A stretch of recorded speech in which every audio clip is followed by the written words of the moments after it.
Hello students, this is Mr. Nason, and we normally don't have a ed puzzle on Wednesdays, but I have some information I need to get to you and I need to make sure it actually gets in there, so we're going to have one today.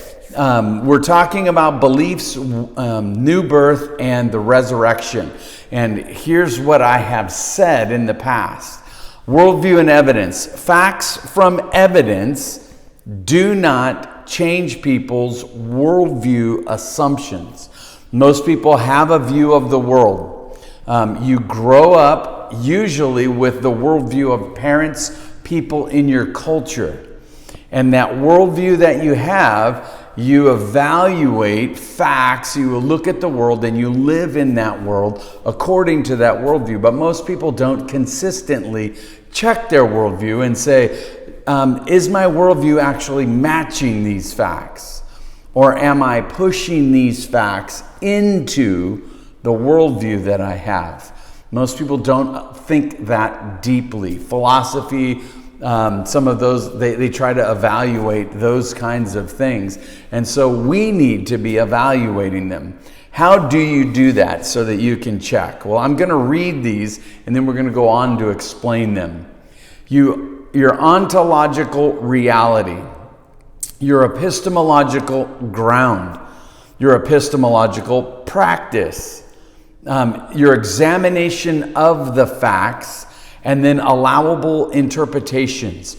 If you will understand your reasoning process through these steps, then you'll get it. And you're like, Mr. Nason, this is a Bible class, and all of those words, there's not one of them in the Bible. Actually, they are. They're out of Greek words, and they're actually used in the Bible, but they're not normal words that we use. So Mr. Nason is going to define them for you. Ontological reality is basically your world view, how you see the world. What do I believe about the world? Mr. Nason believes that the God of the Bible is ultimate reality. He is all that there is if you peel everything else back. And he is the creator of the world, and he's the sustainer and provider of that world. So I believe in the Christian God, and my worldview is based on who he is and what he does. Others are an atheistic worldview. They believe the world came out of nothing. It has been working through natural processes controlled by laws that govern the reality itself, and then we've come to start to know things, and our thinking is governed by rules of logic and those kinds of things. But my world doesn't have a supernatural being. My world doesn't have a soul inside my body. Everything is merely materialistic and operates that way.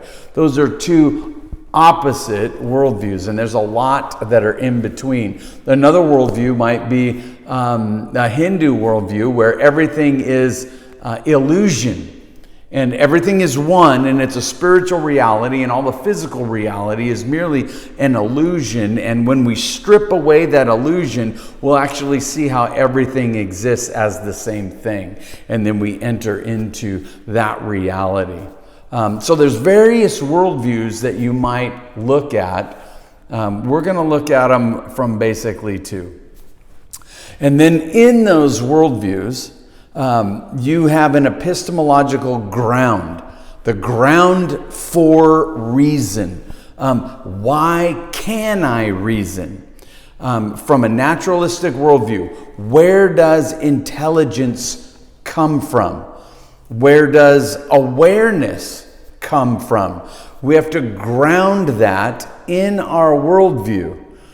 So from a naturalistic perspective, it's evolution, and we began to reason as amphibians and animals and those kinds of things, and developed an ability to reason in our own minds as human beings, the highest highestly developed animal.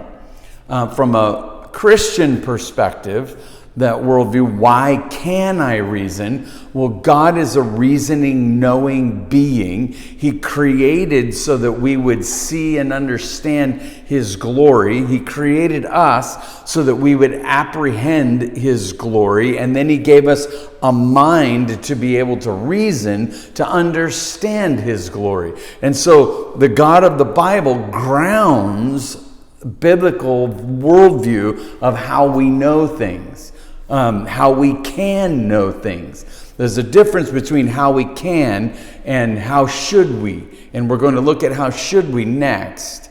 But the atheist, the Hindu, the Muslim, all these different worldviews ground their ability to understand how or why can I reason in their worldview. And then we look at epistemological practice, the activity of reasoning. So now I'm starting to reason. And then according to my worldview, how am I to reason?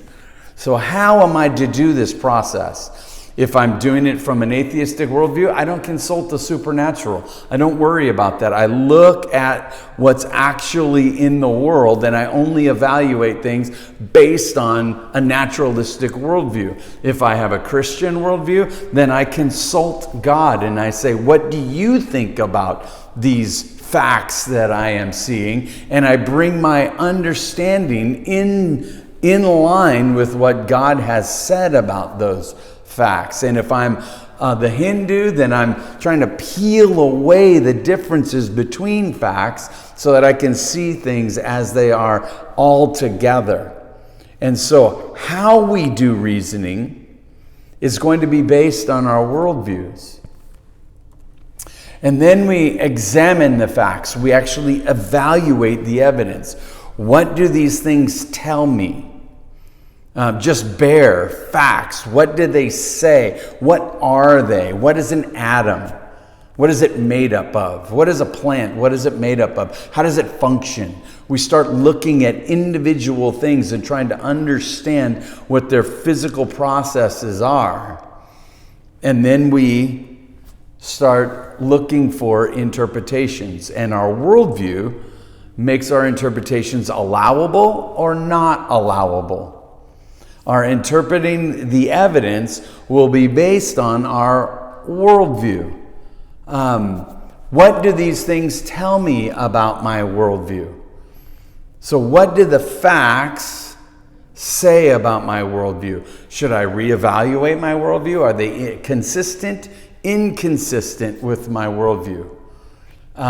There are facts in the world that run up against believing in God. There are facts in the world that run up against believing in evolution.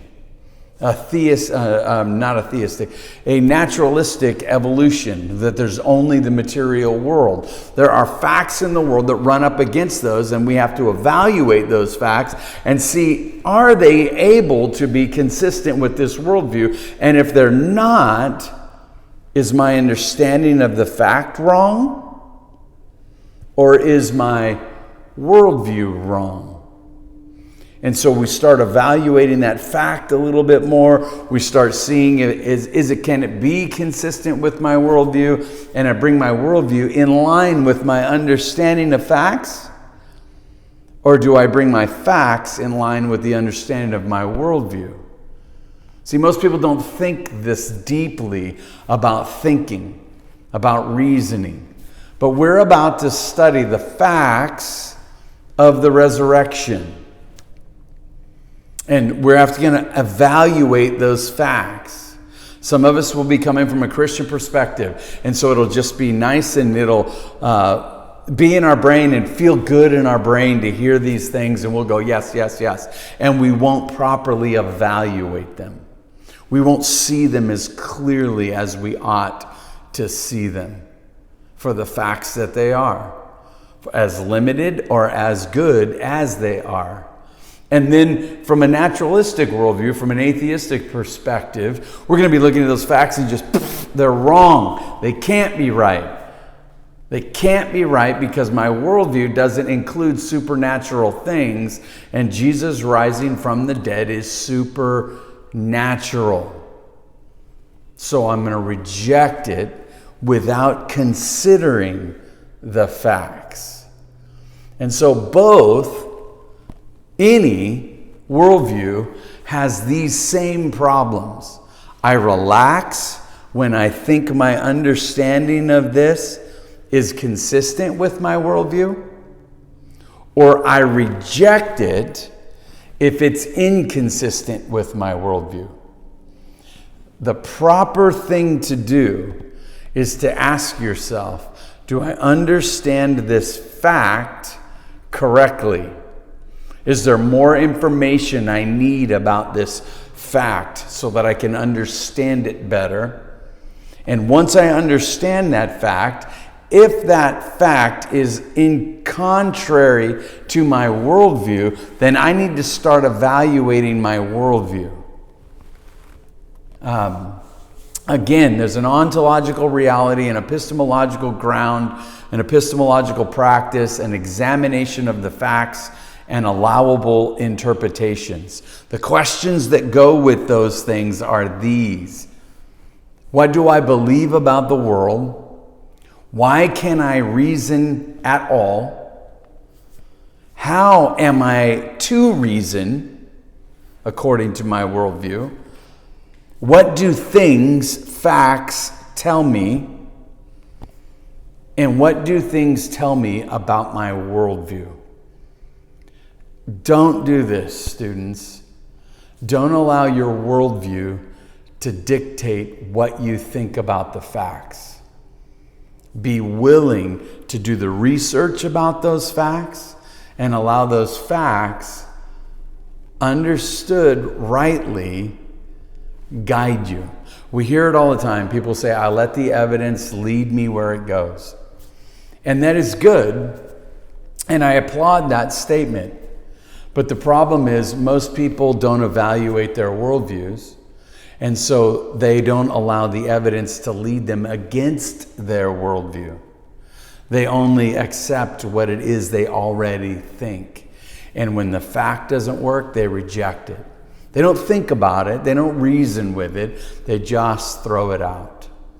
And so I'm trying to help us as a class, as people that have different worldviews, varying worldviews, be able to see that we do have them, understand what that means about why we can reason, how we're supposed to reason, and then when we start looking at facts and understanding them rightly, trying to evaluate them to how do they affect my worldview.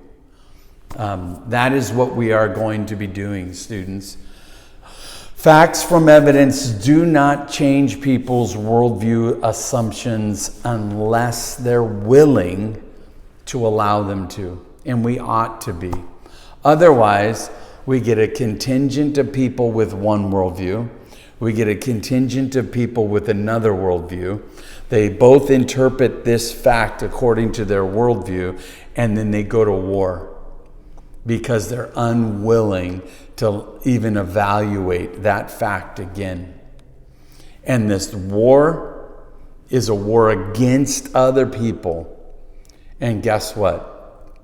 They could both be wrong about the fact. We need to evaluate the fact and make sure we understand it rightly. And then if we do, let it dictate to our worldview what we ought to do with it. And if you do that, then you'll have a consistent worldview. Students, this is what I mean.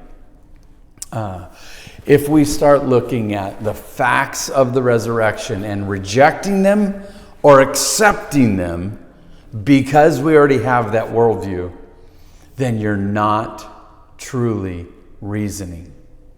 You're not thinking. And if you're not thinking, you can be led by people. So students, think, evaluate. Evaluate the facts that you're looking at and evaluate your worldview and make them all consistent. And then you will be thinking properly. hopefully this helps, especially in a Bible class where we're looking at facts from the Bible all the time. So I'll talk to you tomorrow, students. You have a good day.